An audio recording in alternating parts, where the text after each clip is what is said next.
भारी मन से एल्रिक ने फैसला किया कि अब वह टाइनी की देखभाल ठीक से नहीं कर पाएगा।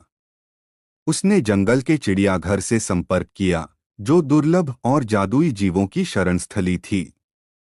चिड़ियाघर के देखभालकर्ताओं ने जब विशाल चींटी को देखा तो वे चकित रह गए और वादा किया कि वे उसे एक सुरक्षित और स्नेहपूर्ण घर देंगे। टाइनी चिड़ियाघर का सबसे लोकप्रिय जीव बन गया।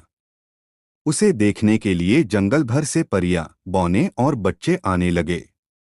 जब लोग पूछते कि यह विशाल जीव कौन है, तो देखभालकर्ता मुस्कुराते हुए कहते, यह एल्फ की चींटी है।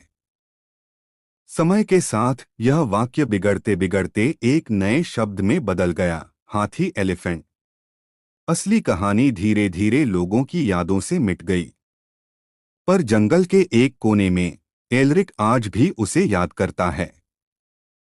अपने छोटे से घर में उसने एक चित्र फ्रेम में लगाया है, एक छोटी चींटी की तस्वीर जिस पर लिखा है, उसके नाम। दुनिया भले भूल जाए, पर एक एल्फ और उसकी चींटी के बीच का प्यार पेड़ों की सरसराहट में अब भी जीवित है। अगर आपको यह वीडियो पसंद आया हो तो कृपया लाइक और सब्सक्राइब करें और अधिक वीडियो के लिए बेल आइकन दबाएं।